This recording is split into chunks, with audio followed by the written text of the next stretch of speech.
Hello, नमस्ते and आप सभी का अपना पोस्ट प्रेजेंट्स मन से बात में बहुत बहुत स्वागत है। यहाँ हम आम लोगों की कहानियाँ सुनते हैं जो कि समाज में बड़े बड़े परिवर्तन ला रहे हैं। आइए बैठकर उनके एक्सपीरियंसेस को सुने और साझा करें। तो आइए आज के स्पेशल गेस्ट से मिलते हैं डॉक्टर प्रीति उपाध्याय मैम जी से, जो कि डायरेक्टर हैं तक्षशिला ग्रुप ऑफ इंस्टीट्यूशन की और प्रेसिडेंट हैं विश्व मांगल्य सभा की और सोशल एक्टिविस्ट हैं 35 इयर्स एंड गोइंग ऑन। तो आइए मिलते हैं मैम से।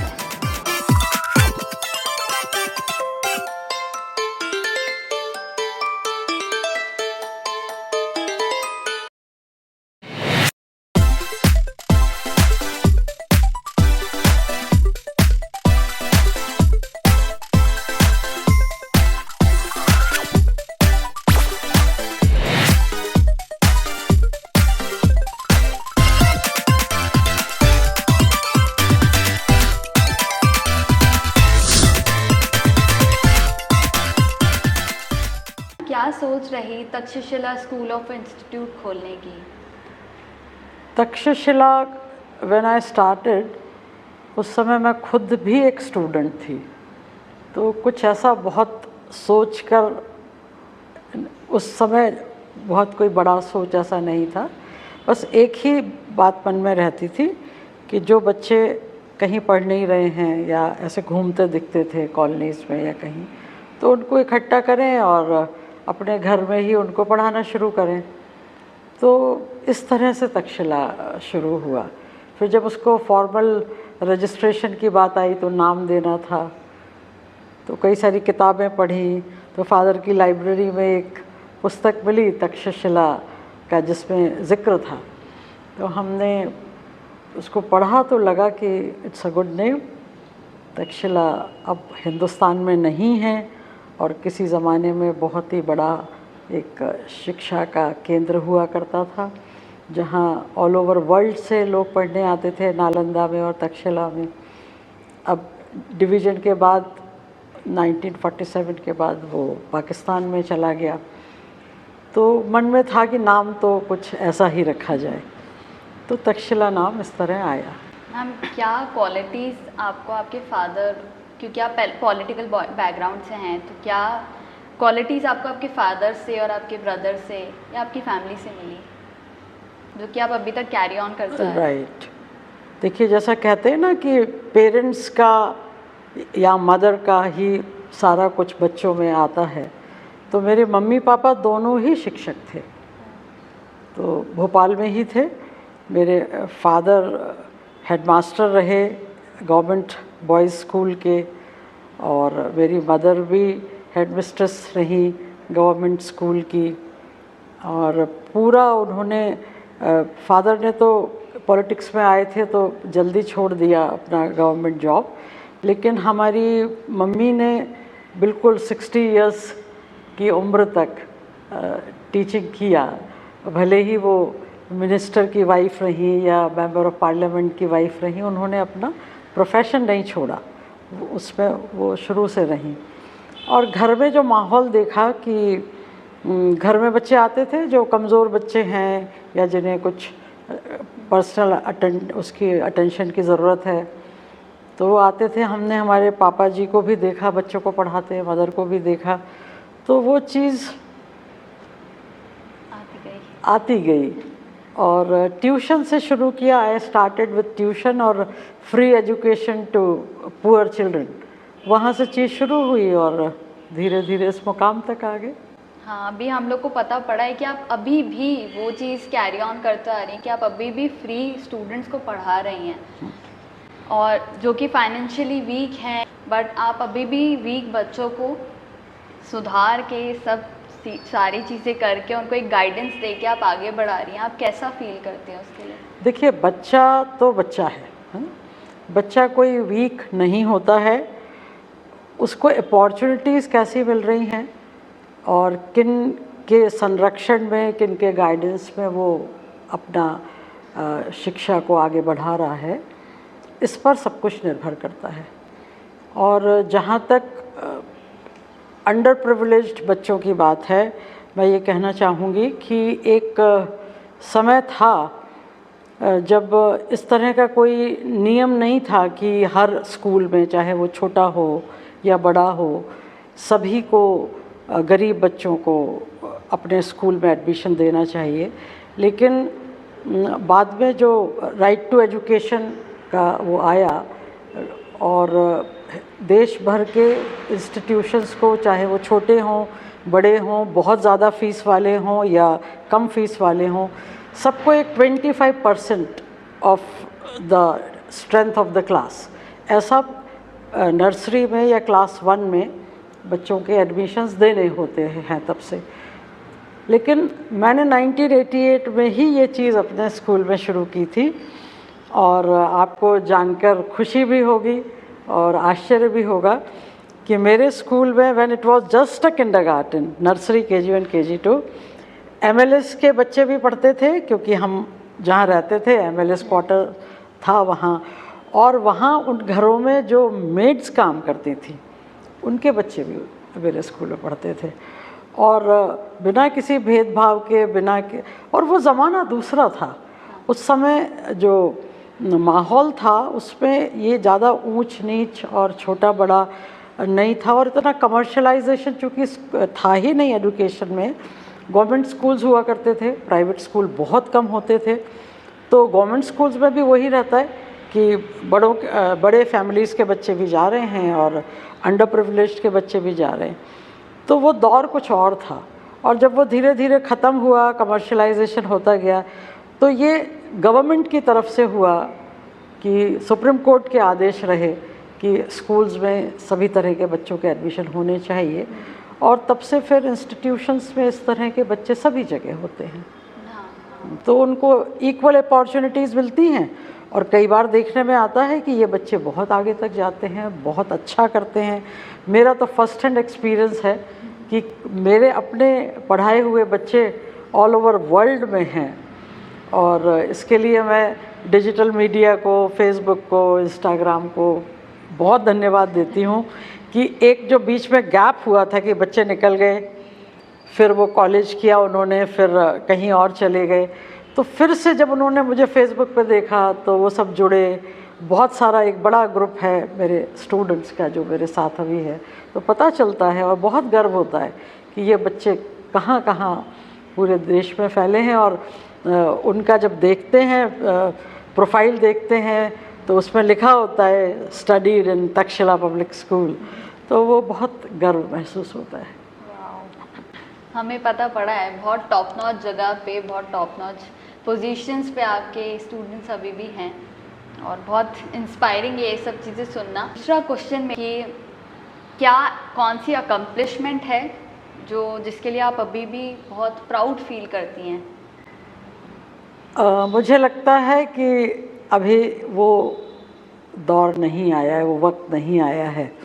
तक्षशिला को बहुत ऊपर कहीं और ऊंचे मुकाम तक ले जाना है। और हाँ, ये ज़रूर है कि जहाँ तक बच्चों को शिक्षा देने की बात है, किंडरगार्टन से middle school, senior secondary school, फिर CBSE स्कूल, फिर एक कैनेडियन फ्रेंचाइजी, इस सब के साथ में कॉलेज लेवल पे भी college of education, MBA college, ये सब शुरू किया। लेकिन जो सबसे ज़्यादा सुखद या संतोष देने वाली चीज़ है वो दो ही है मेरे लिए। एक, जो मैं 3 साल से लेके 6 साल 7 साल तक के बच्चे से कनेक्ट रहती हूँ, और उनकी जो ग्रूमिंग देखती हूँ, उनके पेरेंट्स की आंखों में चमक, उन बच्चों का कॉन्फिडेंस, वो मुझे बहुत ज़्यादा अपील करता है, और मुझे लगता है कि जीवन में बहुत कुछ सार्थक किया। उसके बाद जब बच्चे चले जाते हैं 12th करके और अपने करियर में बहुत आगे बढ़ते हैं, और करियर के साथ साथ यदि वो एक अच्छे इंसान हैं और सोसाइटी के लिए कुछ कर रहे हैं, और मुझे बहुत गर्व के साथ कहना पड़ता है ये बात कि आप हों या आपकी बड़ी बहन हो, शिप्रा हो, मन हो, आप सब भी आर्ट ऑफ लिविंग से जुड़े हैं। श्री श्री रविशंकर जी महाराज के प्रोग्राम्स को खुद सीखने के बाद समाज में उसको फैला रहे हैं। तो मुझे बहुत गर्व होता है कि बच्चे केवल एक पैसे के पीछे ना भागें और हमको अपना करियर बनाना है और घर बंगला गाड़ी, इसके साथ साथ ये जो सोशल वर्क है इसका जो मज़ा है, और शायद वो कहीं ना कहीं मुझे मेरे पेरेंट्स से मिला और मेरे बच्चों को, मेरे स्टूडेंट्स को स्कूल के माहौल से मिला, तो वो बहुत सेटिस्फैक्ट्री लगता है, बहुत अच्छा लगता है। ये सच्चाई है कि आपके स्कूल की वजह से आज हम लोग फ्री में कोई चीज़ प्रोवाइड करने के लिए सोशल वर्क करने में पीछे नहीं हटते हैं, तो वो we are proud of that कि हम इतना अच्छे स्कूल से पढ़े हैं। Thank you so much ma'am. आपके संस्कार भी हैं उसमें जो हमें स्कूल से मिले। मैम, दूसरा क्वेश्चन आपके लिए रहेगा कि आपका अभी तक का क्या क्या चैलेंजेस रहे जो आपने स्कूल चलाने के टाइम से अभी तक फेस करते आए हैं?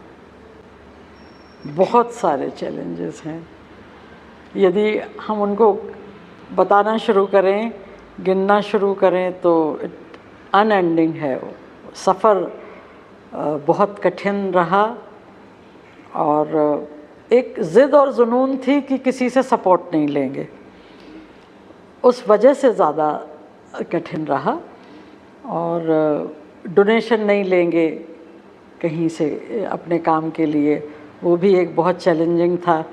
तो अपना स्कूल बनाने के लिए हम पूरा दिन ट्यूशन्स करते थे, तो बहुत सी चीज़ें रहीं।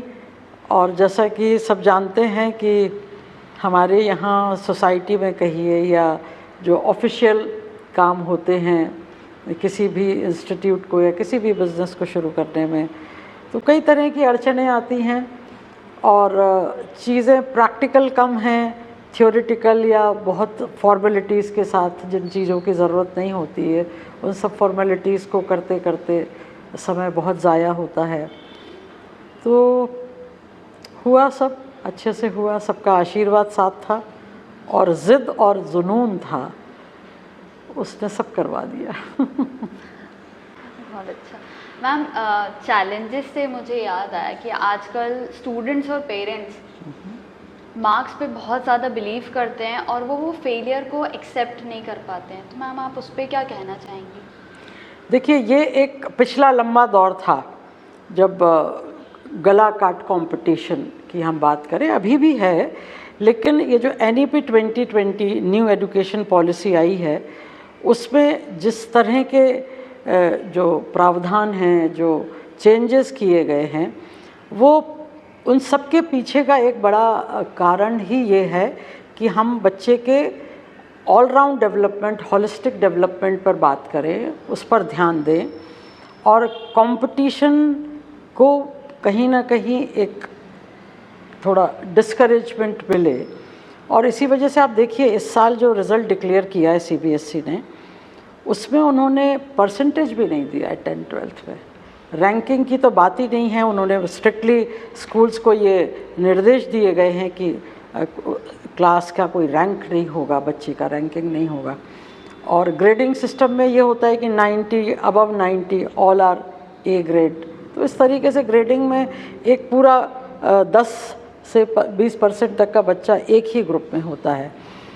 तो कंपटीशन इसी तरह से ख़त्म होगा कि पेरेंट्स पे वो अवेयरनेस आए, इंस्टीट्यूशंस में उस तरीके का माहौल बने, तो उसका असर बच्चे पे पड़ता है। अभी बच्चा ना भी चाहे यदि कंपटीशन में, तो सोसाइटी, पीयर प्रेशर, पेरेंट्स, इन सब की वजह से वो चीज़ चल रही है। लेकिन निश्चित तौर पे आने वाले समय में जिस तरह से हमारे एजुकेशन पॉलिसीज़ में, सिस्टम में बदलाव हो रहा है, बहुत जल्द हम इसमें काफ़ी अच्छे परिणाम दिखा पाएंगे।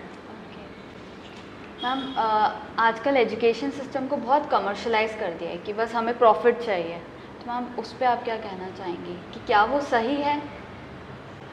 देखिए, मेरा ये मानना है कि यदि कोई भी इंस्टीट्यूशन बच्चों के हित के लिए काम करता है, ये हित शब्द में मैं सारी चीज़ें आ जाती हैं, तो पैसा तो आता है ना? पैसे के पीछे भागने की कभी ज़रूरत नहीं होती। आप क्वालिटी दीजिए तो आपको क्वांटिटी मिलती है, क्वांटिटी मिलती है तो आपको उसका पैसा भी मिलता है। कमर्शलाइज जो किया है कुछ लोगों ने, मतलब जैसे कहते हैं ना कि तालाब में कुछ मछली यदि वो हैं तो पूरा तालाब गंदा है, ऐसा एक विचार बनता है समाज में। लेकिन हमारे देश में आज भी इतने बड़े बड़े जो बिज़नेस फील्ड में लोग हैं, बहुत बड़े बड़े इंस्टीट्यूशंस खोलते हैं, करोड़ों करोड़ों रुपया लगता है एक इंस्टीट्यूशन सेट करने में। तो हमारे समाज में और हमारे देश में बहुत अच्छे इंस्टीट्यूशंस हैं और कुछ कमर्शलाइज भी हैं। तो मुझे जो देखने में आता है कि वो उस तरह से फैसिलिटीज़ दे रहे हैं। तो यदि हम एक एयर कंडीशन बस में बैठ के और एयर कंडीशन क्लासरूम में ही अपने बच्चे को पढ़ाना चाहते हैं तो हम ये नहीं कह सकते कि वो कमर्शलाइज्ड है। हाँ, ये एक अलग बात है कि जो छोटे छोटे से लालच होते हैं, जो इंस्टीट्यूशंस के जो ओनर्स होते हैं या जो उसको रन करने वाले लोग होते हैं, कभी कभी उनमें वो आ जाता है, तो उससे बचना चाहिए। और उसके लिए भी पेरेंट्स यदि जागरूक हैं, बच्चे जागरूक हैं, सोसाइटी अवेयर है, तो डेफिनेटली बहुत ज़्यादा तो नहीं कोई कर सकता है। और कमर्शलाइजेशन रुकेगा तभी जब पेरेंट चाहेगा और बच्चा चाहेगा। आज हम देखते हैं कि पेरेंट सबसे पहले बिल्डिंग देखता है। मैंने इंस्टीट्यूशन शुरू किया, एक गैराज में स्कूल शुरू किया। मैंने जैसा कि बताया कि उसमें मिनिस्टर्स और एमएलएस के बच्चे भी मेरे गैराज में पढ़ने आ जाते थे। तो आज ये देखा जाता है कि स्कूल की बिल्डिंग कितनी बड़ी है ना। तो रविंद्रनाथ टैगोर जी ने एक पेड़ के नीचे एक शुरू किया शिक्षा का सेवा कार्य और इतना बड़ा पूरा वर्ल्ड फेम इंस्टीट्यूशन खड़ा कर दिया। तो बात वही है कि कौन कर रहा है, कैसे कर रहा है, इसको समाज को समझना होगा कि क्या एयर कंडीशन बस और क्लासरूम्स से शिक्षा का कोई लेना देना है, ज्ञान का कोई लेना देना है। हाँ, ये हो सकता है कि लाइब्रेरी बहुत रिच हो, प्लेग्राउंड्स बहुत अच्छे हों, इंटरनेशनल स्टैंडर्ड के फुटबॉल ग्राउंड हों, और भी बहुत कुछ जो फैसिलिटीज़ होती हैं, स्विमिंग पूल्स हों। लेकिन कहीं ना कहीं उन सुविधाओं का पैसा यदि वो प्राइवेट इंस्टीट्यूशंस हैं तो पेरेंट के हिस्से में ही आता है। तो ये तो चलेगा और मुझे नहीं लगता इसमें कोई बहुत अधिक बदलाव हो पाएगा। लेकिन सरकारें जिस तरह से model schools, school of excellence, हमारे यहाँ जैसे मध्य प्रदेश में CM राइज स्कूल्स भी खुले हैं, तो इन स्कूल्स के खुलने के बाद इनमें एडमिशन्स तो कम हुए हैं। जो बड़े कमर्शलाइज स्कूल्स हैं उनमें निश्चित एडमिशन्स कम हुए हैं और धीरे धीरे लोगों का रुझान भी बढ़ रहा है कि ऊपरी शो ऑफ देखने की जगह हम जहाँ पढ़ाई अच्छी है, जहाँ टीचर्स अच्छे हैं, जहाँ माहौल अच्छा है, वहाँ जाएं और अपना एजुकेशन पूरा करें। सही बात है मैम। हम एजुकेशन सिस्टम को कैसे इम्प्रूव कर सकते हैं? ये एक बहुत छोटा प्रश्न भी है और बहुत वृहत और बहुत बड़ा प्रश्न भी है। एजुकेशन सिस्टम, अब इस सिस्टम में देखिए ऐसा है, NEP 2020 ने अलग अलग 4 उसमें स्कूल एजुकेशन को बांटा हुआ है। और एक बहुत अच्छी जो बात हुई है हमारे एजुकेशन सिस्टम में, इसके पहले तक किंडरगार्टन जो होता है, यानी जो सबसे इम्पॉर्टेंट उम्र होती है 3 years to 7 years, जिसमें कहा जाता है कि रिसर्च ये कहती है कि जो ब्रेन डेवलपमेंट है एक इंसान का, एक मनुष्य का 70 से 80% ब्रेन इसी उम्र में डेवलप हो जाता है। 0 year टिल, मतलब गर्भ से ही शुरू होता है ब्रेन डेवलप होना, तो 7 वर्ष की उम्र तक लगभग 80% ब्रेन डेवलप हो जाता है। तो हमारे यहाँ ये शिक्षा बहुत अधिक अवॉइड हो रही थी, चैनलाइज नहीं थी और इस पर किसी भी तरह से गवर्नमेंट का कंट्रोल नहीं था। अब NEP 2020 में हुआ ये है कि पूरे देश में इस ये जो उम्र है और इसका जो किंडरगार्टन जिसे हम कहते थे, बाल वाटिका, बालवाड़ियाँ, इन सबको शिक्षा विभाग के तहत, शासन के तहत कवर कर लिया गया है। ये एक बहुत ही सुखद और सुंदर काम हुआ है और इसका निश्चित तौर पे बहुत अच्छा असर लॉन्ग रन में दिखाई देगा जब ये बच्चे आगे जाएंगे उस उम्र से। और बहुत ही अच्छा इनका करिकुलम डेवलप किया गया है। इन बच्चों का इमोशनल, सोशल, साइकोलॉजिकल, एकेडमिक्स को पीछे रखा गया है। जो CCC की बात करते हैं तो इसमें चाइल्ड केयर पहले है और एजुकेशन बाद में है, ECCE। तो early childhood, E for early, C for childhood, early childhood care and education. तो वो जो केयरिंग पार्ट है, उस केयरिंग पार्ट में सारी स्किल्स डेवलपमेंट आ जाती हैं जो कि बच्चों का केयर करते हुए किया जाना है। तो वो जो एक कंपटीशन इन्हीं क्लासेस से शुरू हो जाता था, इतना मोटा bag, Hindi, English, math, science सब पढ़ना है 3 साल की उम्र से आपको, और फिज़िकल डेवलपमेंट, इमोशनल डेवलपमेंट, इन सब पर ध्यान नहीं दिया जाता था। अब वो रजिस्ट्रेशन होगा इंस्टीट्यूशंस का, हो ही रहा है, और एक फिक्स्ड प्रोग्राम है, वो उनको पढ़ाना होगा। तो अब बहुत अच्छा असर होगा इन चीज़ों का। तो सिस्टम तो सरकारों ने सुधार दिया है। अरे मतलब बहुत सारा काम हुआ है गवर्नमेंट द्वारा। अब होना ये है कि हमें देश में अच्छे टीचर्स तैयार करने हैं। सब कुछ हो गया है, करिकुलम है, बहुत अच्छा है, रिसर्च बेस्ड प्रोग्राम्स हैं, बहुत अधिक मेहनत करके बनाया गया पाठ्यक्रम है। अब हमें हर लेवल पे, फाउंडेशनल लेवल पे, उसके बाद मिडिल स्कूल, सीनियर सेकेंडरी, हर लेवल पे शिक्षक अच्छे तैयार किए जाएं, उनकी अच्छी ट्रेनिंग हो, और वो केवल सरकारी स्कूलों के लिए ना हो, प्राइवेट इंस्टीट्यूशंस के टीचर्स को भी ऑनलाइन ट्रेनिंग्स दी जाएं। तो इसका प्रभाव बहुत जल्दी देखने को मिलेगा। मैम, जैसा कि आपने बताया कि आप फ्री में भी लोगों को पढ़ाते हैं, कि आजकल फ्री की चीज़ें लोगों को लगता है कि ठीक है यार चलने दो, नहीं देना जब तक नहीं देना। ऐसा नहीं है। हम ये कह के कभी नहीं पढ़ाते कि फ्री एजुकेशन। आप लोग भी पढ़े हैं हमारे स्कूल में, मैं नाम नहीं लूँगी पर एक एग्जांपल देती हूँ आपको। एक बच्चा है, अभी तो टाटा में बड़ा इंजीनियर है वो, उनकी फाइनेंशियल कंडीशन बहुत ख़राब थी, और एक दिन उनकी मदर आई और दोनों बच्चों की उन्होंने TC के लिए अप्लाई किया। तो मैंने बुलाया कि क्यों, क्या बात हो गई, आप क्यों TC ले? उन्होंने कहा गाँव वापस जा रहे हैं। तो क्यों जा रहे हैं गाँव वापस? तो कहते हैं कि मैडम इनका जॉब छूट गया है और अब कोई सहारा नहीं है, और हम तो यहाँ बहुत दिक्कत हो रही है, 2 बच्चों की पढ़ाई हम नहीं करवा सकते हैं यहाँ। तो उनकी एक बेटी थी, एक बेटा था, दोनों तक्षशिला में ही पढ़ते थे। तो मैंने उनको कहा कि उनके जो बच्चे के जो ताऊ जी थे वो यहाँ पुलिस डिपार्टमेंट में काम करते थे। तो मैंने उनको कहा कि एक काम कीजिए, आप उनके पास बच्चे को छोड़ के जाइए, क्योंकि वो भी कभी कभी आया करते थे मेरे पास, ताऊ जी। तो उनसे भी मुलाकात थी, फ़ोन पे बात की, वो तैयार हो गए। उन्होंने बेटी को ज़रूर नहीं छोड़ा, साथ लेके गए वो अपने गांव, लेकिन बेटे को उन्होंने कहा कि मैं रख लूँगा। और वो बच्चा हमारे पास, उस वक्त वो 3rd में था, बिटिया तो छोटी थी, नर्सरी में थी, वो चली गई।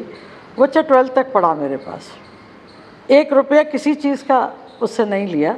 और ऐसे कई बच्चे हैं, एग्जाम्पल मैं एक दे रही हूँ, लेकिन मैं हमेशा जब उसको रिज़ल्ट देती थी, रिज़ल्ट डे पे अपने पास बुलाती थी, वो मेरे पैर छूता था, मैं उसको आशीर्वाद देती थी, और हमेशा एक चीज़ कहती थी कि बेटा ये पढ़ाई जो तुम्हें मिल रही है ये फ्री में नहीं दी जा रही है, तुम्हें ये कहीं ना कहीं आगे चल के जब तुम कुछ बन जाओगे, कमाओगे, तो ये इसी तरह के कोई बच्चे उस समय तुम्हें दिखेंगे, और तब तुम्हें अपना ये जो गुरु दक्षिणा वाला पार्ट है वो मुझे ना लौटा के, तुम्हें उस तरह से किसी न किसी बच्चे की मदद करके और शिक्षा के क्षेत्र में जो आगे बढ़ना चाहती हूँ उस रूप में तुम्हें समाज को लौटाना है। और मुझे कहती हुई खुशी होती है, वो बच्चा आज इंजीनियर है और वो डोनेशंस देते हैं कुछ ऐसे स्कूल्स में, ऐसे इंस्टीट्यूशंस में जो फ्री एजुकेशन का काम कर रहे हैं। और फिर वो मुझे बताते हैं, मैसेंजर में उनके मैसेज आते हैं कि ma'am I have donated so and so from my salary. तो बड़ा अच्छा लगता है। तो फ्री में कुछ नहीं मिलता है, बच्चे अपनी मेहनत करते हैं। हाँ, उनको एक फाइनेंशियल सपोर्ट की जब ज़रूरत होती है तो वो समाज को और ख़ास तौर से स्कूल्स को ज़रूर करना चाहिए। सही कहा। तो जब कभी ये सुनाई देता है कि बच्चे फीस नहीं दे पाएंगे तो उनकी पढ़ाई ख़त्म हो जाएगी, तो बड़ा दुख होता है सुन के। और यदि बच्चे पढ़ने में अच्छे होते हैं तो मुझे लगता है सभी इंस्टीट्यूशन इस तरह का इनिशिएटिव लेते हैं। सही बात है। हम एक पब्लिक क्वेश्चन हमारे पास आया है कि किसी की पढ़ाई कंटिन्यू नहीं हो पाई बिकॉज ऑफ देयर शिफ्टिंग और फाइनेंशियल रीज़न की वजह से, आज उनकी उम्र थोड़ी ज़्यादा हो गई है, बट अब वो चाहते हैं कि वो अपनी एजुकेशन को कंप्लीट करें। तो अभी प्रॉब्लम ये है कि जिस स्कूल में वो पढ़ रहे थे वो स्कूल नहीं है, तो मार्कशीट भी नहीं मिल पाई क्योंकि सडन शिफ्ट हुआ। तो कैसे अब वो आगे अपनी स्कूलिंग कंप्लीट कर सकते हैं या अपना एजुकेशन? देखिए, एक रेगुलर पढ़ाई जो होती है स्कूल अटेंड करके, उसमें तो एज लिमिट होती है, एज बार होता है, उस उम्र तक ही आप एडमिशन ले सकते हैं। लेकिन अब मुझे नहीं पता आप किस उम्र के व्यक्ति की बात कर रहे हैं, लेकिन बाद में पढ़ाई में किसी तरह की बाध्यता नहीं है। जो भी जितना पढ़ना चाहता है वो उतना पढ़ सकता है। अपने यहाँ एक ओपन स्कूल सिस्टम होता है, राज्य ओपन भी है, सेंट्रल गवर्नमेंट का भी है, स्टेट गवर्नमेंट्स का भी है। प्राइवेट एग्ज़ाम्स होते हैं, एफिडेविट देके कोई भी प्राइवेट जितना पढ़ना चाहे, जितना आगे तक पढ़ना चाहे वो पढ़ सकते हैं। अब तो सभी तरह की सुविधाएं उपलब्ध हैं। नहीं, एज का कुछ नहीं होता है, उसमें नहीं रहता। उसमें नहीं तो मतलब रहता है। उनके लिए ओपन स्कूल करना ज़्यादा बेटर है। प्राइवेट, ओपन और इस तरह के ऑप्शंस होते हैं। हम लास्टली, आप अपने प्रीवियस जो निकले हुए पास आउट स्टूडेंट्स हैं उनके लिए क्या मैसेज देना चाहेंगी, बिकॉज वो आप कभी भी मिस करते हैं? मेरे वो सभी बच्चे, मैं एक और बात का जिक्र करना चाहूँगी। मेरा एक स्टूडेंट है, मैं है इसलिए कहती हूँ कि वो बच्चों को देख के मुझे लगता है कि still they are my student. मैं अपनी बेटी के पास मेलबर्न गई तो फेसबुक पे कुछ जहीं कहाँ घूमते थे उसका कॉन्वोकेशन था, उस सब के फ़ोटोज़ डले, तो उसने देखा कि अरे मैडम तो ऑस्ट्रेलिया आई हैं और वो न्यूजीलैंड में था। तो उसने इमीडिएट मुझे कॉल किया और आप कितने समय हैं ऑस्ट्रेलिया में और कब लौट रहे हैं, वो सब पूछने के बाद उसने कहा कि मैडम आप यहाँ तक आए हैं तो आपको न्यूजीलैंड तो आना पड़ेगा, आप ऐसे वापस नहीं जा सकते। और मुझे बहुत बहुत खुशी भी होती है और बहुत गर्व भी होता है। वो बच्चा, मैं भी गई, मैंने इमीडिएट वीज़ा कराया न्यूजीलैंड का, और उस स्टूडेंट ने सुबह 5 बजे, मैं थोड़ा हेजिटेट कर रही थी, मैंने उसको फ़्लाइट के डिटेल्स नहीं भेजे कि सुबह फ़्लाइट पहुंचेगी तो कहाँ परेशान होगा वो, लेकिन उसने मेरी डॉटर से कांटेक्ट करके पूछ लिया और वो भाई साहब खड़े हुए थे, मेरा वेट कर रहे थे, और लगभग 10 दिन पूरा न्यूजीलैंड उसने मुझे घुमाया। और घर में बिल्कुल, उसकी एक छोटी बेटी है, उसने पूरा मेरा वो स्केड्यूल बनाया हुआ था पहले कि दादी लिख के, कि दादी का जो ट्रिप है उसमें डे 1 में क्या, डे 2 में क्या। तो ये जो रिश्ते हैं, जो खून के रिश्ते नहीं हैं लेकिन उनसे कहीं बढ़कर हैं, तो मुझे लगता है कि शायद मैंने जो प्रोफेशन एक छोटी उम्र में, when I was just 22 years old, चुना और उसको आगे तक आज तक मैं अपने साथ जोड़े हूँ, उससे बड़ा नोबल प्रोफेशन कोई नहीं है। और वो सब बच्चे जो हैं, वो मेरे जो स्टूडेंट हैं, it's a single family, Takshashila एक परिवार है और अब वो पूरी दुनिया में फैला हुआ है। और आपकी बड़ी बहन, आप सब, आपकी मदर, ऐसे कई परिवार हैं जो एक बहुत ही करीब से जुड़े हैं और यही हमारी पूंजी है। उन सबको मैं बहुत बहुत आशीर्वाद देना चाहूँगी, वो ऐसे ही आगे बढ़ते रहें और इस समाज के लिए काम करें, सेवा भाव से करें और दुनिया में भारत का नाम और तक्षशिला का नाम ऊपर उठाएं। सभी को बहुत सारा प्यार। Thank you so much ma'am, आपके इतने सारे अच्छे वर्ड्स के लिए और आपकी सो अच्छी ब्लेसिंग्स के लिए। मैम अभी ये भी हमें पता है कि आपकी संस्कृत भी बहुत अच्छी थी और आपकी सिंगिंग भी बहुत अच्छी थी। तो उस सिंगिंग के पहले, थोड़ा सा सिंगिंग सेशन के पहले एक छोटा सा रैपिड फायर राउंड हम आपके साथ करना चाहेंगे। आप वन लाइनर या एक कुछ भी आप चूज़ कर सकते हैं, जैसे हम MCQs चूज़ करते थे वैसे। तो हम स्टार्ट करते हैं अपने रैपिड फायर राउंड के लिए। बेस्ट लीडर क्वालिटीज़ क्या हैं in 3 words? Qualities of a best leader in 3 words. Dedication, passion and cooperation. Vedic teaching या modern teaching? Modern teaching along with Vedic teaching. Skilled knowledge या book knowledge? Skill. Hindu scriptures और science? Hindu scriptures and science, they are not different. Okay. They are merged, so we cannot make them separate. Okay. 1 minute में या 30 seconds में आपको जितने अपने पुराने students का नाम याद हो तो प्लीज़। मन, शिप्रा, विशाल, विपिन, करण, पूजा, श्रद्धा,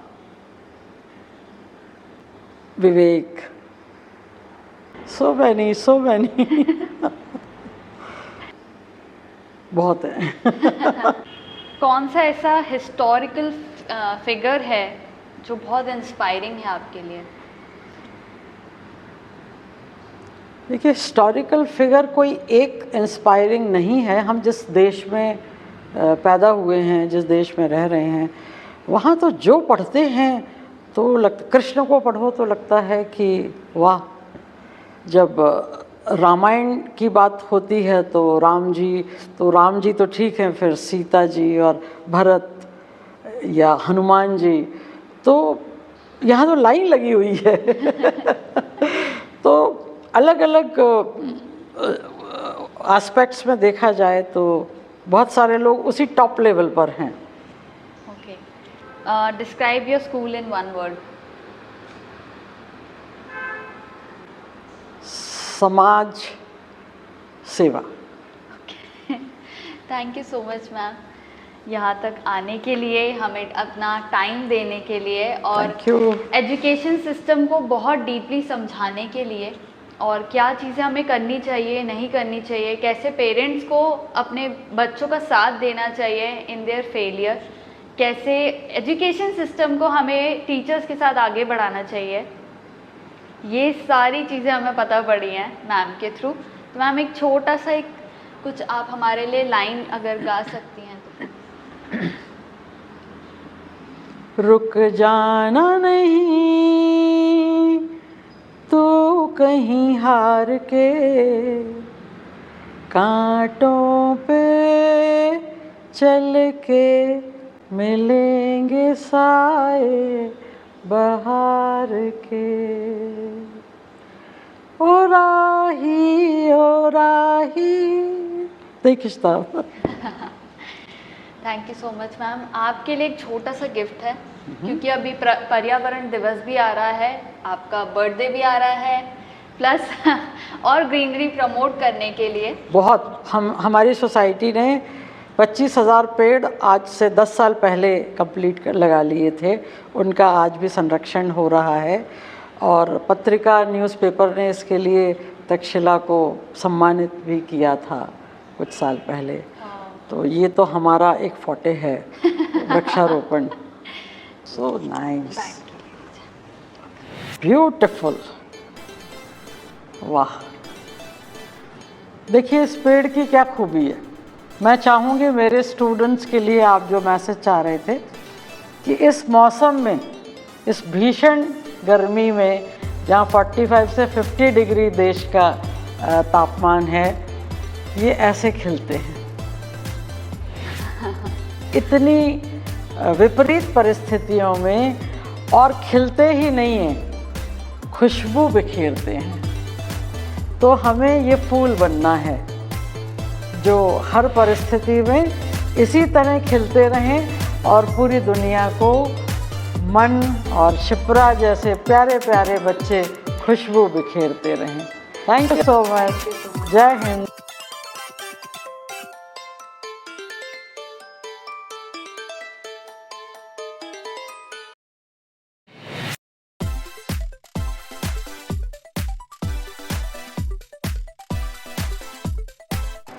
क्या आप भी सोसाइटी में बड़ा बदलाव ला रहे हैं और आप चाहते हैं कि आपकी स्टोरी सब लोग सुने?